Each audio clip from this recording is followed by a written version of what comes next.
ವೀಕ್ಷಕರಿಗೆಲ್ಲ ಇವತ್ತು ಇನ್ನೊಂದು ವಿಚಾರ ಹೇಳೋದೇನೆಂದರೆ, ಸಾಮಾನ್ಯವಾಗಿ ಗೊತ್ತಿರುತ್ತೆ ನಮ್ಮ ಚಾನಲಲ್ಲಿ ವ್ಯೂವರ್ಸ್ಗೆ ನೇರವಾಗಿ ಹೋಗ್ತಾ ಇದೀವಿ, ಫಾರ್ಮರ್ಸ್ನ ಇಂಟರ್ವ್ಯೂ ಮಾಡೋ ಥರ ಮಾಡ್ತಾ ಇದೀವಿ. ಅದಕ್ಕೆ ರೆಸ್ಪಾನ್ಸ್ ಕೆಲವೊಂದು ವಿಡಿಯೋಗಳಿಗೆ ಚೆನ್ನಾಗಿ ಬರ್ತಾಯಿತ್ತು, ಕೆಲವೊಂದು ವಿಡಿಯೋಗಳು ಹೋಗ್ತಾ ಇರಲಿಲ್ಲ. ಈಗ ಸದ್ಯಕ್ಕೆ ನಮ್ಮದೇ ತೋಟದಲ್ಲಿ ಮಾಡ್ತಕ್ಕಂಥದ್ದು ಕ್ಯಾರೆಟ್ ಕೃಷಿ ಆಲ್ಮೋಸ್ಟ್ ಒಂದು 2.5 ತಿಂಗಳಲ್ಲಿ ಮುಗಿದಿದೆ. ಇದರಲ್ಲಿ ಇನ್ನೊಂದು ಸಮಸ್ಯೆ ಏನಂದರೆ, ನಿಮಗೆಲ್ಲ ಗೊತ್ತಿರ್ಬೋದು, ಒಂದು 2.5 ತಿಂಗಳಿಂದ ಈಚೆ ರಾತ್ರಿ ಒಂದು ದಿನ ಸುರಿದ ಮಳೆಗೆ ಎಷ್ಟು ಡ್ಯಾಮೇಜ್ ಆಗಿತ್ತು ಅಂದರೆ, ಹಾಕಿರೋ ಬೀಜಗಳೆಲ್ಲನೂ ನೀರಲ್ಲಿ ಕೊಚ್ಕೊಂಡು ಹೋಗ್ಬಿಟ್ಟಿತ್ತು. ಆದರೆ ಮಳ್ತಿದ್ದು ತುಂಬ ತೆಳುವಾಗಿತ್ತು. ಆ ತೆಳುವಾಗಿದ್ದ ಪರಿಣಾಮ ಏನಾಗಿದೆ ಅಂದರೆ, ನೀವು ನೋಡ್ಬೋದು ಈ ಕಡೆ ನೆಲ ಎಲ್ಲ ಕೂತ್ಕೊಂಡ್ಬಿಟ್ಟಿರುತ್ತಲ್ವ. ಸಾಮಾನ್ಯ ಕ್ಯಾರೆಟಲ್ಲಿ ನೀವು ನೋಡ್ಬೋದು, ನೆಲ ಮಣ್ಣು ಫ್ರೀಯಾಗಿರಬೇಕು. ಮಣ್ಣು ಫ್ರೀಯಾಗಿಲ್ಲ ಅಂದರೆ ಬೇರು ಒಳಗಡೆ ಇಳಿಯೋದಿಲ್ಲ. ಬೇರು ಒಳಗಡೆ ಇಲ್ದಿದ್ದಾಗ ಏನಾಗುತ್ತೆ ಅಂತ ಗಮನಿಸ್ಬೋದು. ಇಲ್ಲಿ ಬೇರು ಒಳಗಡೆ ಗಟ್ಟಿ ಇದೆ ನೋಡಿ, ಈ ರೇಂಜ್ ಆಗುತ್ತೆ. ಬೇರು ಒಳಗಡೆ ಗಟ್ಟಿ ಇದ್ದರೆ ಆ ಕಡೆ ಈ ಕಡೆ ಒಳ್ಳೆ ಬೇಬಿ ರೂಟ್ಸ್ ಥರ ಬಂದುಬಿಟ್ಟು ನೋಡಿ ಯಾವ ರೇಂಜ್ ಆಗಿದೆ ಅಂತ. ಆದ್ದರಿಂದ ಕ್ಯಾರೆಟ್ ಕೃಷಿನಲ್ಲಿ ಮಣ್ಣು, ನಾವು ಮಣ್ಣನ್ನು ಯಾವ ರೀತಿ ರೆಡಿ ಮಾಡ್ತೀವಿ ಅನ್ನೋದು ಅಷ್ಟೇ ಇಂಪಾರ್ಟೆಂಟು ಅಲ್ವಾ. ಕಾರಣ ಅಂದರೆ ಇಷ್ಟೇ, ನಮಗೆ ಸಾಮಾನ್ಯವಾಗಿ ಕ್ಯಾರೆಟ್ ಕೃಷಿನಲ್ಲಿ ಬೇರು ಒಳಗಡೆ ಹೋಗೋದು ಒಂದು 25ರಿಂದ ಒಂದು ತಿಂಗಳ ಮೇಲೆ 8ರಿಂದ 10 ದಿವಸದ ಒಳಗಡೆ ಬೇರು ಒಳಗಡೆ ಹೋಗುತ್ತಲ್ವ. ಆ ಸಮಯದಲ್ಲಿ ಮಣ್ಣಲ್ಲಿ ತೇವಾಂಶನೂ ಚೆನ್ನಾಗಿರಬೇಕು ಮತ್ತು ಮಣ್ಣು ಲೂಸ್ ಫಾರ್ಮೇಷನ್ನು ಇರಬೇಕು.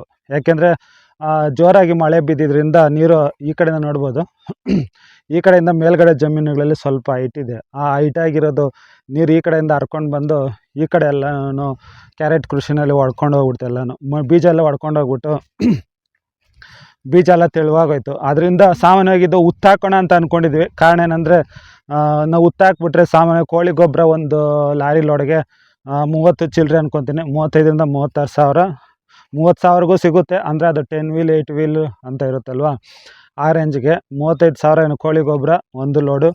ಮತ್ತು ಬೀಜಕ್ಕೆ ನಾವು ಆಲ್ಮೋಸ್ಟ್ ಒಂದು 65 ಹತ್ತತ್ರ 70 ಸಾವಿರ ಬೀಜಕ್ಕೆ, 30 ಸಾವಿರ ಕೋಳಿ ಗೊಬ್ಬರಕ್ಕೆ.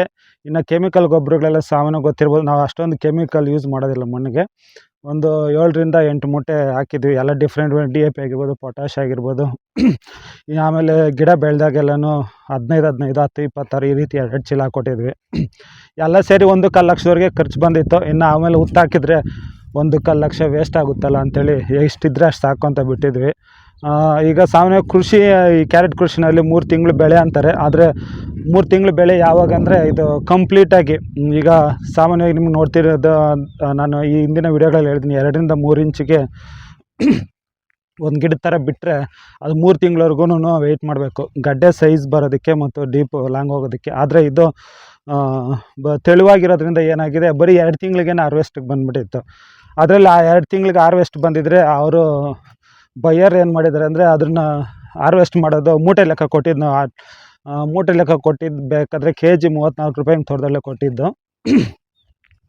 ಅವರು 8 ದಿನ ಲೇಟ್ ಮಾಡಿದ್ದಕ್ಕೆ 34 ರೂಪಾಯಿ ಕೊಟ್ಟಿರೋ ಕೆಜಿ 26-25 ರೂಪಾಯಿಗೆ ಬಂದುಬಿಟ್ಟಿದೆ ಈಗ ಪ್ರೆಸೆಂಟ್ ಸಿಚುವೇಷನ್ನು. 23ನೇ ತಾರೀಕು ಇವತ್ತಲ್ವ, 23/12/25.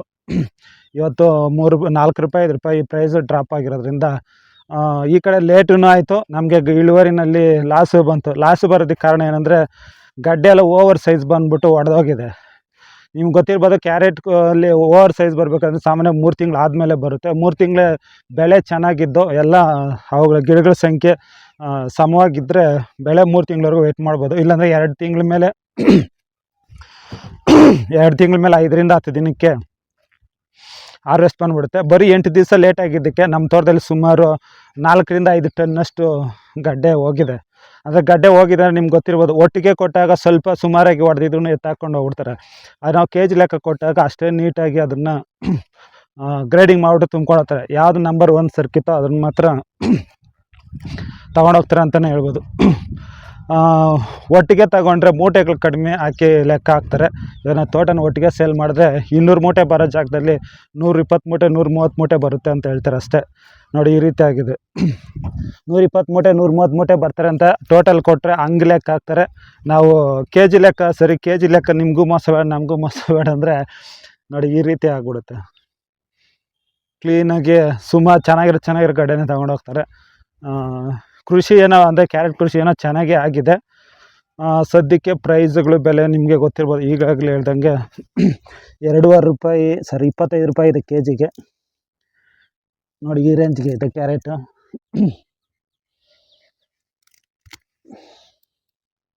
ಕ್ಯಾರೆಟ್ ಎಲ್ಲ ಏನೋ ಚೆನ್ನಾಗೇ ಇದೆ. ಉತ್ತಾಕಬೇಕು ಅಂತ ಇದ್ದಿದ್ರಲ್ಲಿ ಸುಮಾರು ಇದು 2 ಎಕರೆ ಪ್ರದೇಶದಲ್ಲಿ ಉತ್ತಾಕಬೇಕು ಅಂತ ಬಿಟ್ಟಿದ್ದು, ನೋಡೋಣ ಬಂದಷ್ಟು ಬರಲಿ ಅಂತೇಳಿ ಇಟ್ಕೊಂಡಿದ್ದು. ಈಗ ಆಲ್ಮೋಸ್ಟ್ ಒಂದು 70% ಇದನ್ನು ಹಾರ್ವೆಸ್ಟ್ ಮಾಡಿದ್ದಾರೆ. ಈ ಕಡೆ ಎಲ್ಲ ನೀವು ನೋಡ್ಬೋದು, ಇದು ಮೊನ್ನೆ 3 ದಿವಸದಿಂದ ಹಾರ್ವೆಸ್ಟ್ ಮಾಡಿದ್ದಾರೆ. ಡೈಲಿ 3 ಟನ್ 4 ಟನ್ ತೆಗಿತಾ ಇದ್ದಾರೆ. ಇದು ಇವತ್ತು ಹಾರ್ವೆಸ್ಟ್ ಮಾಡಿದ್ರದ್ದು ಸೊಪ್ಪಿನ ಗ್ರೀನ್ ಕಲರ್ ಇದನ್ನು ನೀವು ನೋಡ್ಬೋದು. ಮತ್ತು ಇದರಲ್ಲಿ ಇಲಿಗಳ ಕಾಟನೂ ಸಹ ಹೇಳ್ಬೋದು. ರೈತರಿಗೆ ಒಂದಲ್ಲ ಎರಡಲ್ಲ ತೊಂದರೆಗಳು ನೋಡಿ, ಇಲ್ಲಿ ಇಲಿಗಳು ಯಾವ ರೀತಿ ಹೊಡೆದಿದೆ ಅಂತ. ಈ ಕಡೆ ಮಾರ್ಕೆಟಲ್ಲಿ ಬೆಲೆಗಳು ಸರಿಯಾಗಿರಲ್ಲ. ಇವತ್ತಿರೋ ರೇಟ್ ನಾಳೆನೂ ಗ್ಯಾರಂಟಿ ಇರಲ್ಲ, ನಾಳೆದು ಇರುತ್ತೋ ಇಲ್ವೋ ಅದನ್ನು ಗ್ಯಾರಂಟಿ ಇರಲ್ಲ. ಇದರಲ್ಲಿ ಬೆಲೆಗಳು ಈ ಥರ ಆಟ ಆಡಿದ್ರೆ ಮಳೆಗಳೇನಾದರೂ ಬಂದರೆ ಮಳೆಗಳಿಗಂದರೆ ಆಫ್ ಬಾಯ್ಲ್ ಹೋಗುತ್ತೆ. ಮತ್ತು ಇಲಿಗಳು ಅಷ್ಟೇ ನೋಡಿ, ಈಗ ಪಕ್ಕದಲ್ಲಿ ವಿಡಿಯೋ ಹೋಗ್ತಾಯಿದೆ, ಇಲಿಗಳು ಯಾವ ರೇಂಜಿಗೆ ಡ್ಯಾಮೇಜ್ ಮಾಡುತ್ತೆ ಅಂತ. ಈ ರೀತಿ ಎಲ್ಲ ಸವಾಲುಗಳನ್ನ ಗೆದ್ದುಕೊಂಡು ಕೃಷಿ ಮಾಡೋದು ನಿಮಗೆ ರೈತರಾಗಿರೋದು ನಿಮಗೆ ಗೊತ್ತೇ ಇರುತ್ತೆ ಅಲ್ವಾ. ಈ ಕ್ಯಾರೆಟ್ ಕೃಷಿನಲ್ಲಿ ಮಾಡೋದಕ್ಕೇನೋ ಎಷ್ಟು ಈಸಿನೋ ಬೆಲೆಗಳೂ ಈ ಗ್ಯಾರಂಟಿ ಹೇಳೋಕ್ಕಾಗೋದಿಲ್ಲ. ಕಾರಣ ಏನಂದರೆ ಇದು ಸೀಸನ್ ವೈಸಲ್ಲಿ, ಬೇಸಿಗೆನಲ್ಲಿ ಸ್ವಲ್ಪ ಜರ್ಮಿನೇಷನ್ ಕಡಿಮೆ ಇರುತ್ತೆ, ಟೆಂಪ್ರೇಚರಲ್ಲಿ ಮಾಡೋದು ಕಷ್ಟ ಇರುತ್ತೆ ಅಂದ್ಬಿಟ್ಟು ಸುಮಾರು ಜನ ಇದನ್ನು ಮಾಡೋದಿಲ್ಲ. ಸೀಸನಲ್ಲಿ ಜನವರಿ ಫೆಬ್ರವರಿ ಮಾರ್ಚಲ್ಲಿ ನಿಮ್ಗೆ ಗೊತ್ತಿರ್ಬೋದು ಅಂದ್ಕೊತೀನಿ. ಊಟಿ ಕ್ಯಾರೆಟ್ ಏನಾದರೂ ಬಂದರೆ ನಮ್ಮ ಕಡೆ ಕ್ಯಾರೆಟ್ನ ಯಾರೂ ಮೂಸ್ ನೋಡೋಲ್ಲ, ಯಾಕೆಂದರೆ ಅವ್ರದ್ದು ಈಲ್ಡ್ ಅಷ್ಟು ಚೆನ್ನಾಗಿರುತ್ತೆ, ಕ್ವಾಲಿಟಿ ವೈಸ್ ಅಷ್ಟೇ ಚೆನ್ನಾಗಿರುತ್ತೆ. ಆದ್ದರಿಂದ ಕ್ಯಾರೆಟ್ ಬೆಳೆಯೋರು ಯಾವಾಗಲೂ ಜನವರಿ ಫೆಬ್ರವರಿ ಮಾರ್ಚಿಂದ ಮೇಲ್ಗಡೆ ನೀವು ಬಿತ್ತನೆ ಮಾಡ್ಕೋಬೇಕಾಗುತ್ತೆ. ಜನವರಿ ಫೆಬ್ರವರಿನಲ್ಲಿ ಬರೋ ಥರ ಹಾಕ್ಕೊಂಡ್ರೆ 100% ಪ್ರೈಸ್ ಡ್ರಾಪ್ ಆಗೇ ಆಗುತ್ತೆ. ಏನೋ ಲಾಸ್ಟ್ ವೀಕು 15 ಡೇಸ್ ಬ್ಯಾಕ್ 40 ರೂಪಾಯಿ ಇತ್ತು, ಆಮೇಲೆ 30ಕ್ಕೆ ಬಂತು, 35ಕ್ಕೆ ಬಂತು, ಈಗ ಜಸ್ಟು 25 ರೂಪಾಯಿಗೆ ಬಂದು ನಿಂತ್ಕೊಂಡಿದೆ. ಇನ್ನು ಮುಂದೆ ಯಾವ ಥರ ಬರುತ್ತೋ ಗೊತ್ತಿಲ್ಲ. ಇನ್ನು 3 ದಿವಸದಿಂದ 4 ಟನ್ 3 ಟನ್ ಆಗಿತ್ತರೋದು ನೋಡಿದ್ರೆ, ಈಗ 2 ಎಕರೆ 5 ಗುಂಟೆ 10 ಗುಂಟೆ ಬಯಲಲ್ಲಿ ಆಲ್ಮೋಸ್ಟ್ ಒಂದು 11 ಟನ್ ಹಾರ್ವೆಸ್ಟ್ ಮಾಡಿದರೆ ಇನ್ನು 2 ಟನ್ ಸಿಗ್ಬೋದು ಅಂತ ಅಂದ್ಕೊಂಡಿದ್ದೀನಿ. ಇದರಲ್ಲಿ 2 ಎಕರೆನಲ್ಲಿ ನಮ್ಗೆ ಬರಬೇಕಾಗಿದ್ದು 25ರಿಂದ 30 ಟನ್ ಬರಬೇಕಾಗಿತ್ತು. 25ರಿಂದ 30 ಟನ್ ಹೋಗಿ ಈಗ ಲಾಸ್ಟಿಗೆ 12 ಟನ್ ಬಂದರೆ ಸಾಕು ಅನ್ನೋ ಪರಿಸ್ಥಿತಿ ಬಂದಿದೆ. ನೋಡಿದ್ರಾ, ಇದಕ್ಕೆ ಮಾಡೋ ಖರ್ಚುಗಳ ಸುಮಾರು 1,30,000 ಚಿಲ್ಲರೆ ಆಗಿದೆ. ನೋಡೋಣ 25 ರೂಪಾಯಿ ಲೆಕ್ಕದಲ್ಲಿ ಎಷ್ಟು ಟನ್ ಬರುತ್ತೆ ಅಂತ ನೋಡಿದ್ರೆ ಲಾಸ್ಟಲ್ಲಿ ಒಂದು ಎಲ್ಲ ಖರ್ಚೆಲ್ಲ ಹೋಗಿ 1 ಲಕ್ಷ ಚಿಲ್ಲರೆ ಉಳಿಬೋದು ಅಂತ ಅಂದ್ಕೊಂಡಿದ್ದೀನಿ. ಹೆಂಗೋ ಉತ್ತಾಕಬೇಕು ಅಂತ ಅಂದ್ಕೊಂಡಿದ್ದು ಜಮೀನಲ್ಲಿ ಅಷ್ಟು ಮಾತ್ರ ಬರುತ್ತೆ ಅನ್ನೋದೇ ಸಮಾಧಾನಕರ ವಿಚಾರ. ಯಾಕೆಂದರೆ ಕೃಷಿನಲ್ಲಿ ಇವತ್ತು ಹಾಕಿರೋ ಬಂಡವಾಳ ನಾಳೆ ಬರುತ್ತೆ ಇಲ್ಲ ಅಂತ ಯಾರಿಗೂ ಗೊತ್ತಿಲ್ಲ. ಮತ್ತು ಬೇರೆ ವ್ಯವಹಾರ ಥರ ಅಲ್ವಾ ಕೃಷಿ ಇದು. ಇವತ್ತು ಹಾಕಿರ್ತಕ್ಕಂಥ ಬಂಡವಾಳ ಲಾಸ್ ಆಗೋಗ್ಬಿಟ್ರೆ ವ್ಯಾಪಾರ ಮಾಡೋರು ಬಿಟ್ಬಿಟ್ಟು ನೆಕ್ಸ್ಟ್ ಬೇರೆ ವ್ಯಾಪಾರ ನೋಡ್ತಾರೆ. ಆದರೆ ಕೃಷಿನಲ್ಲಿ ಹಂಗಲ್ಲ, ರೈತರು ನಷ್ಟ ಆಗಲಿ ಲಾಭ ಬರಲಿ ಈ ಕೃಷಿ ಮಾಡೇ ಮಾಡ್ತಾರೆ ಅಲ್ವಾ. ಅದನ್ನೇ ವ್ಯವಸಾಯಕ್ಕೆ ರೈತರಿಗೆ ಇರ್ತಕ್ಕಂಥ ಆತ್ಮಸ್ಥೈರ್ಯ, ಗತ್ತು ಅಥವಾ ಬಣ್ಣದನ ಏನೋ ಗೊತ್ತಿಲ್ಲ ಅಥವಾ ವಿಧಿ ಇಲ್ವೋ, ವ್ಯವಸಾಯ ಮಾಡಲೇಬೇಕು.